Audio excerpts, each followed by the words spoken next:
শিকারের চোখে চোখ রেখে শিকার করা যেন এক অবিশ্বাস্য। যেখানে বন্যপ্রাণী ধরা নিষেধ সেখানে এদেরকে দেখুন প্রকাশ্যে শিকার করছে। কেন বা তারা নির্মমভাবে সিংহ শিকার করছে আফ্রিকার এই জঙ্গলে? কেন তারা জীবনের মায়া ত্যাগ করে ভয়ঙ্কর সিংহ শিকার করছে? কি এমন রহস্য লুকিয়ে রয়েছে এই জঙ্গলে? এই শিকারের রহস্য জানতে হলে ডুব দিতে হবে আফ্রিকার এই গভীর জঙ্গলে। পৃথিবীর সবচেয়ে ভয়ঙ্কর এবং রাজকীয় শিকারী সিংহ। তাদের শক্তি, বুদ্ধি এবং সাহস আমাদের মুগ্ধ করে। তবে সিংহের এই শক্তিশালী রাজত্ব ধীরে ধীরে হুমকির মুখে পড়ছে। প্রতি বছর আনুমানিক 600 সিংহ শিকারীদের লক্ষ্যবস্তু হয়। আফ্রিকার কিছু দেশ শিকারের অনুমতি দেয় জনসংখ্যা নিয়ন্ত্রণ এবং অর্থনৈতিক লাভের জন্য। সাম্প্রতিক বছরগুলোতে মানুষের আবাসস্থলে সিংহের উপস্থিতি বেড়েছে। একটি ঘটনায় এক যুবতী তার গাড়িতে উঠতে গিয়ে হিংস্র সিংহের শিকার হয়েছিলেন। আফ্রিকায় প্রতি বছর 100 জনের উপর সিংহ আক্রমণ করে। এর মধ্যে 30% ক্ষেত্রেই ফলাফল হয় মর্মান্তিক।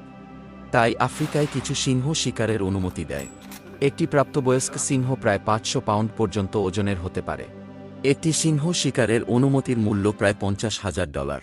তানজানিয়ার মতো দেশগুলিতে, যেখানে বিশ্বের অর্ধেক সিংহের বাস, এটি প্রায়ই স্থানীয় জনগণের জন্য আয়ের একটি বড় উৎস। সিংহ শিকার করা একটি ঝুঁকিপূর্ণ কাজ। শিকারীরা প্রায়ই বড় ক্যালিবার রাইফেল ব্যবহার করে এবং 50 গজের মধ্যে সুনির্দিষ্ট শট নিতে হয়।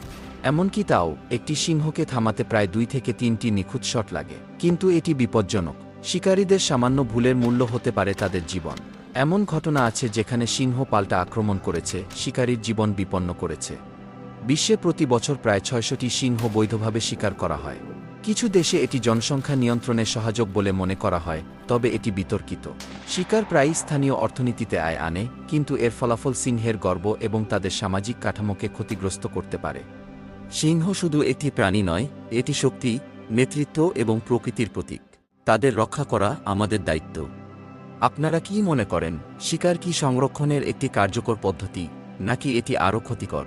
আমাদের কমেন্টে জানাতে ভুলবেন না।